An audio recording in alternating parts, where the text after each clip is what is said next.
ক্লাবের দখল আর উচ্ছেদ নিয়ে খুলনায় গণ অধিকার পরিষদের সাথে বৈষম্য বিরোধী ছাত্র আন্দোলনের সংঘর্ষ।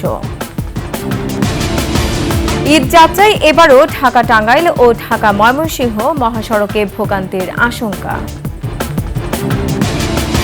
এবং ধামরাই ফসলি জমি উজাড় করে ইট ভাটায় যাচ্ছে মাটি, চরম স্বাস্থ্য ঝুঁকিতে স্থানীয়রা।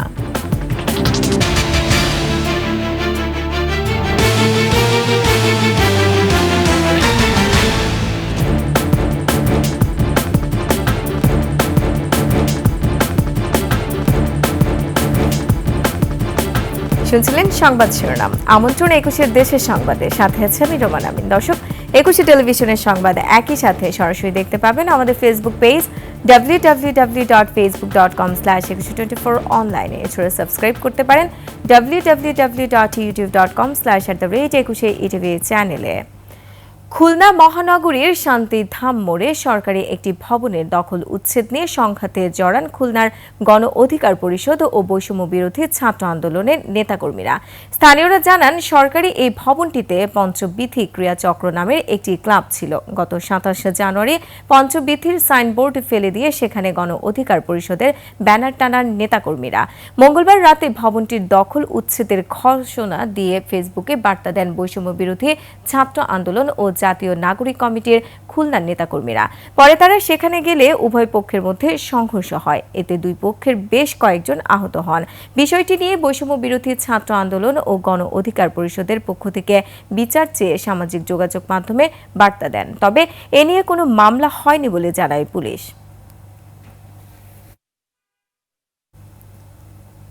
ঈদে গাজীপুরের চন্দ্রা ও বাইপাল মোড়ে ঘরমুখো মানুষের চাপ। এতে ঢাকা টাঙ্গাইল ও ঢাকা ময়মনসিংহ মহাসড়কে ঈদে যানজটের আশঙ্কা করছেন যাত্রী চালকরা। তবে আইনশৃঙ্খলা রক্ষাকারী বাহিনী বলছে, ঈদ যাত্রা নির্বিঘ্ন করতে সব প্রস্তুতি নেওয়া হয়েছে। দর্শক, গাজীপুর প্রতিনিধি অপূর্ব রায়ের তথ্যচিত্রের ডেস্ক রিপোর্ট। দেশের সড়ক পথগুলোর মধ্যে ঢাকা উত্তরবঙ্গ অন্যতম দীর্ঘ ও ব্যস্ততম রুট। এ পথে যাত্রীর চাপ বরাবরই বেশি থাকে। ঈদের সময় ভোগান্তিও বেশি হয় এই রুটে। ঢাকা থেকে বের হওয়ার পথে সবচেয়ে বেশি যানজটে পড়তে হয় বাইপাইল ও চন্দ্রা মোড়ে। বাইপাইল থেকে চন্দ্রা পর্যন্ত ১৩ কিলোমিটার সড়ক পার হতে কখনো কখনো সময় লাগে ২ ঘন্টার বেশি। গাড়ি ঘোড়া বেশি, চাপ বেশি, তখন লোকের চাপ হবে, ক্ষতি হয়ে যাবে। রাস্তাঘাটের ভিতর পুলিশ ভালোভাবে ডিউটি করে, তাহলে যানজট থাকবে না। আমাদের অক্সিজেন সম্পূর্ণভাবে ক্লিয়ার থাকে, পুলিশ দিন আমাদের সহায়তা থাকে। এদিকে ঢাকা ময়মনসিংহ মহাসড়কে বিআরটি প্রকল্পের ফ্লাইওভারগুলো চালু হওয়ায় চাপ কিছুটা কমেছে। তবে ঈদে যানজটের আশঙ্কা যাত্রীদের। বেসরকারি যে প্রতিষ্ঠানগুলো আছে সবগুলোই তো ২৬ তারিখে পরে থেকে আর কি বন্ধ, তো তখন অবস্থাটা একদমই বৃষ্টি হয়ে যাবে। রাস্তাঘাট এখন ফ্রি, আশা করি সামনেও ফ্রি থাকবে। ঈদে আমরা সাধারণ মানুষ যাতে ভালোভাবে এবার ভোগান্তির কোনো শিকার না হই। ট্রাফিক পুলিশ বলছে, এবার ঈদ যাত্রা নির্বিঘ্নে সব প্রস্তুতি শেষ। বর্তমান যে জনবল আছে তার পাশাপাশি অতিরিক্ত জনবল ডেভেলপমেন্ট থাকবে। আর এইখানে যে বিআরটিএ যে লাইনটা আছে, আমরা যখন ঈদে ঘরমুখী চাপটা বেড়ে যাবে তখন আমরা চেষ্টা করবো এটা অনলাইন করে দিতে। যানজট মুক্ত রাখার জন্য আমাদের সব ধরনের প্রচেষ্টা থাকবে, সব ধরনের কার্যক্রম চালানো থাকবে। আশা করি এই আসন্ন ঈদে ঘরমুখী মানুষ স্বাচ্ছন্দ্যেই তারা যেতে পারবে। Khurshid Alam, desk report, ২১ television. শ্রমিক নেতাকে মারধরের প্রতিবাদে বগুড়া শহর থেকে বাস ও সিএনজি চালিত অটোরিকশা চলাচল ২ ঘন্টা বন্ধ থাকার পর পরিস্থিতি স্বাভাবিক হয়েছে। এর আগে সকাল থেকে বাস চলাচল বন্ধ করে বিক্ষোভ করেন শ্রমিকরা। এছাড়া স্টেশন রোডের দোকানপাটে ভাঙচুর ও অগ্নিসংযোগ করা হয়। ধাওয়া পাল্টা ধাওয়া সহ মোটর শ্রমিক ও দোকান মালিকদের মধ্যে। পরে সেনাবাহিনী ও আইনশৃঙ্খলা রক্ষাকারী বাহিনী গিয়ে পরিস্থিতি নিয়ন্ত্রণে আনে। বিক্ষোভকারীদের অভিযোগ, মিতালি ফিলিং স্টেশনের পাশে নারকেল ব্যবসায়ীদের দোকান রয়েছে, সেখানে সিএনজি চালিত অটোরিকশার চালকরা যাত্রী নেয়। ব্যবসায়ীরা সেখানে অটোরিকশা রাখতে গেলে বাধা দেয়। পরে মোটর শ্রমিক ইউনিয়নের নেতারা সেখানে গেলে ব্যবসায়ীরা তাদের উপর হামলা করে। এ সময় ২ জন আহত হয়। রংপুরের মিঠাপুকুর উপজেলায় ধর্ষণের শিকার হয়েছে 12 বছরের এক স্কুল শিক্ষার্থী। মঙ্গলবার সকালে উপজেলার চিতলি পশ্চিমপাড়া গ্রামে এই ঘটনা ঘটে। পুলিশের জানায়, পার্শ্ববর্তী বাংলা আদর্শ স্কুল থেকে পরীক্ষা শেষ করে বাসায় ফেরার পথে শাহ আলম নামে এক ব্যক্তি শিশুটিকে একা পেয়ে ভুট্টা খেতে নিয়ে ধর্ষণ করে। শিশুটির চিৎকারে লোকজন ঘটনাস্থলে আসার আগে শাহ আলম পালিয়ে যায়। পরে বোরকা পরে পালিয়ে যাওয়ার সময় পুলিশের শাহ আলমকে গ্রেফতার করে।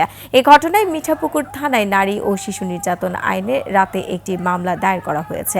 শিশুটির রংপুর মেডিকেল কলেজ হাসপাতালের ওয়ান স্টপ ক্রাইসিস সেন্টারে চিকিৎসা চলছে। এদিকে রায়পুরায় গৃহবধূকে ধর্ষণের ঘটনায় দোষীদের শাস্তি দাবিতে নরসিংদীতে মানববন্ধন অনুষ্ঠিত হয়েছে।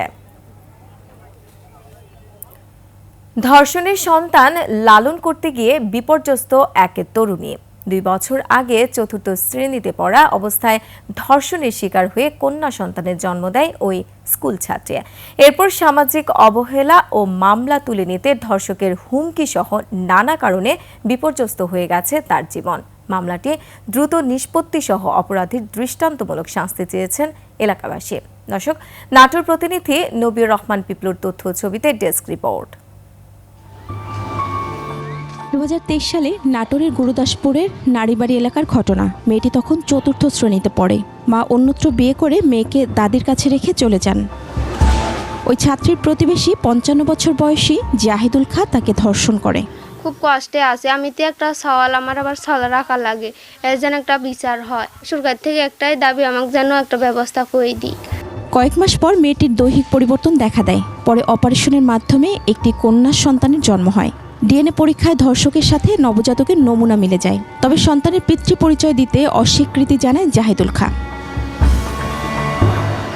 মেয়েটির দাদি বাদী হয়ে 2023 সালের 18 জুন নারী ও শিশু নির্যাতন দমন ট্রাইব্যুনালে মামলা দায়ের করলে ধর্ষক জাহিদুল খাকে গ্রেফতার করে র্যাব।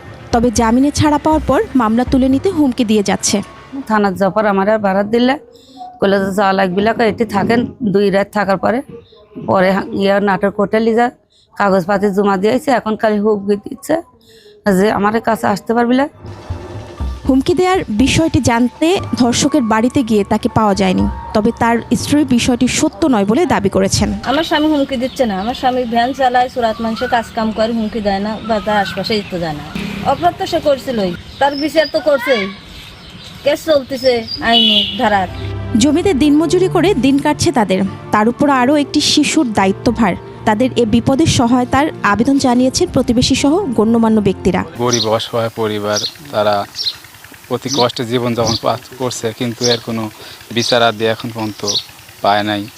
সেও শিশু, সে একটা বাচ্চা শিশুকেও জন্ম দেয় এবং এটা আমরা তীব্র প্রতিবাদ জানাচ্ছি এবং রাষ্ট্রীয়ভাবে চাচ্ছি তার জন্য এই বিচারটা সম্পন্ন হয়।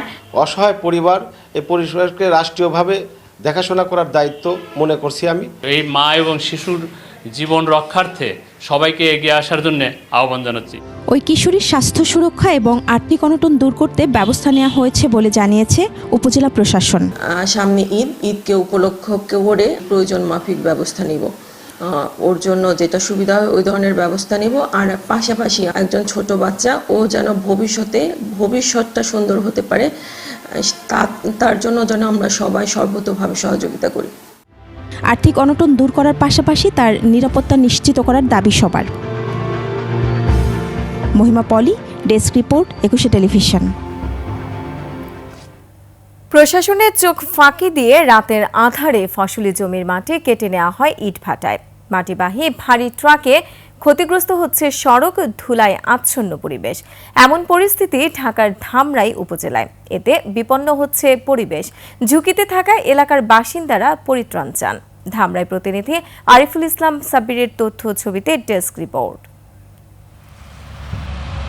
মধ্যরাত ধামরাইয়ের সানুরা ইউনিয়নের বেলিশ্বর এলাকায় কাটা হচ্ছে ফসলি জমির মাটি। পাশেই ধান ও ভুট্টা ক্ষেত। বছরের পর বছর বেআইনিভাবে এভাবে মাটি কেটে নেওয়া হয় ইট ভাটায়। ভাটায় মাটির পাহাড় জমলেও ছোট ছোট ডোবাখালের এলাকায় পরিণত হচ্ছে ধামরাই উপজেলা। মাটি পরিবহনের ভারী ট্রাকে ক্ষতিগ্রস্ত হচ্ছে সড়ক, ধুলায় আচ্ছন্ন থাকছে আশপাশের পুরো এলাকা। আগে ক্ষেত কামারি হইতো, খাল হয়ে গেছে, আম গাছ কাঁঠাল গাছ এগুলো নষ্ট হয়ে যাচ্ছে ধুলাবালিতে। ধুলার জন্য আমাদের চলাফেরা এবং বাড়িতে থাকা অনেক কষ্ট, খাদ্যের মধ্যে যায়। আমাদের ধুলার কারণে শ্বাসকষ্টের সমস্যা, সর্দি কাশি সব সময় লেগেই থাকে। ইটভাটায় কৃষিজমি কমা, মাটি এবং ইট পরিবহনের কারণে সৃষ্ট ধুলায় প্রভাব পড়ছে পরিবেশে। সঙ্গে ভাটার কালো ধোঁয়ায় শ্বাসকষ্ট সহ নানা রোগে আক্রান্ত হচ্ছেন আশপাশের বাসিন্দারা। এই কালো ধোঁয়া থেকে রোগীদের শ্বাসকষ্ট হয়, শ্বাসকষ্ট থেকে নিউমোনিয়া হয়, কোনো ক্ষেত্রে ক্যান্সারের ঝুঁকিটাও থাকে। ইটের ভাটা থেকে নির্গত কালো ধোঁয়া অথবা এই দূষিত পদার্থসমূহ বাতাসে মিশ্রিত হয়ে আশেপাশের অঞ্চলের মানুষের স্বাস্থ্যগত ঝুঁকি যেমন তৈরি করছে, তেমন পরিবেশগত বিপর্যয় হচ্ছে। কর্তৃপক্ষের নির্দেশনা অনুযায়ী গত কয়েক মাসে প্রায় অর্ধশত অভিযান পরিচালনার কথা বলছে উপজেলা প্রশাসন। গত 2 মাসে প্রায় 30টির অধিক মোবাইল কোর্ট পরিচালনা করেছি, ভেকু জব্দ হয়েছে, আমরা জরিমানা করেছি আইন অনুযায়ী। ধামরাইয়ে 2 শতাধিক ইট ভাটা রয়েছে, যার বেশিরভাগই অবৈধ। এসব ভাটার কাঁচামাল কৃষি জমির টপসয়েল। প্রাণ প্রকৃতি রক্ষা ও ঢাকার নিকটবর্তী এলাকাটির ভারসাম্য ফিরিয়ে আনতে ইট ভাটার লাগাম টানা জরুরি বলছেন এলাকাবাসী। সমর ইসলাম, ডেস্ক রিপোর্ট, 21 টেলিভিশন। সিলেট বিশ্বনাথের মোটুকোনা গ্রামে চুরির অপবাদ দিয়ে এক কিশোরকে অমানবিক নির্যাতন করা হয়েছে। ওই কিশোরের নাম অলিউর রহমান। রোববার বিকেলে বাজার থেকে বাড়ি ফেরার সময় মইজপুর গ্রামের অলিউর রহমানকে চোর অপবাদ দিয়ে আটক করে মোটুকোনা গ্রামের মানুষ। পরে তাকে স্থানীয় ভারপ্রাপ্ত ইউপি চেয়ারম্যান লায়েক আহমেদের বাড়িতে নিয়ে গ্রিলের সাথে বেঁধে নির্যাতন করা হয়। আহত অলিউরকে প্রথমে সিলেট ওসমানী মেডিকেল ও পরে একটি বেসরকারি হাসপাতালে চিকিৎসা দেওয়া হয়েছে। নির্মমতার এই দৃশ্য সামাজিক যোগাযোগ মাধ্যমে ছড়িয়ে পড়লে তোলপাড় শুরু হয়। এই ঘটনায় অলিউরের বাবা রুহেল মিয়া বাদী হয়ে চেয়ারম্যান লায়েক সহ 5 জনকে আসামি করে বিশ্বনাথ থানায় মামলা করেন।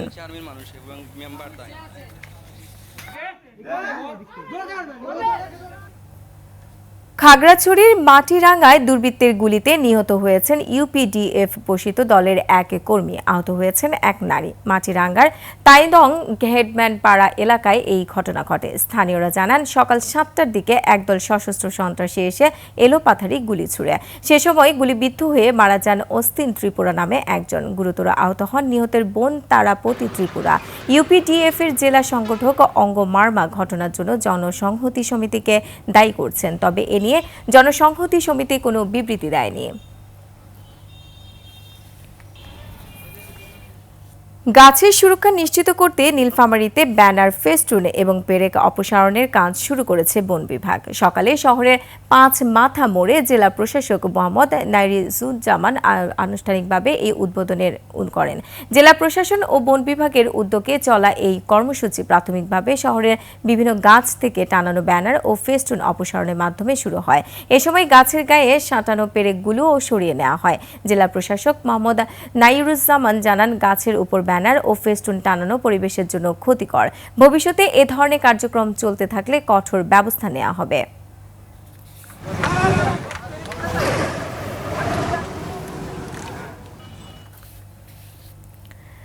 সংবাদ শেষ করব ফরিদপুরের ঈদ বাজারের খবর জানিয়ে।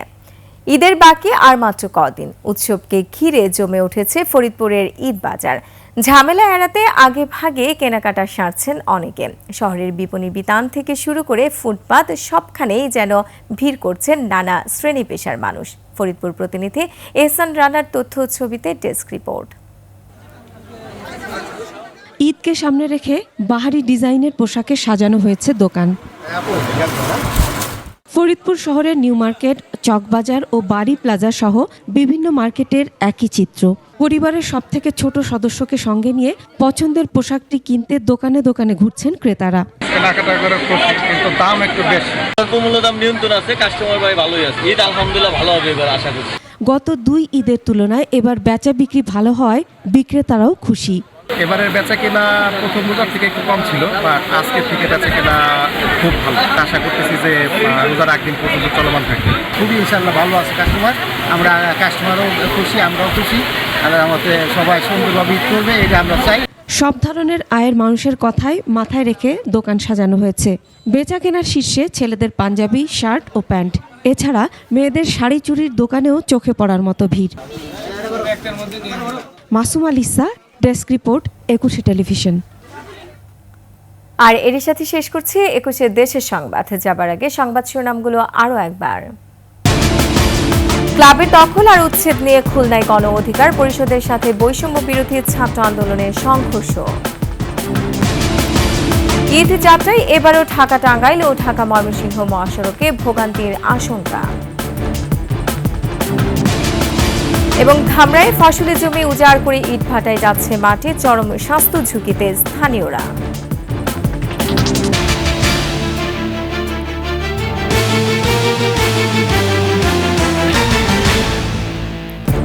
দর্শক, সর্বশেষ সংবাদ জানতে ডায়াল করুন 2021 নম্বর আর ভিজিট করুন 21-tv.com এই ওয়েবসাইটে। ফেসবুকে ভিজিট করতে পারেন www.facebook.com/2124 অনলাইনে। এছাড়া সাবস্ক্রাইব করতে পারেন www.youtube.com/@21etv চ্যানেলে।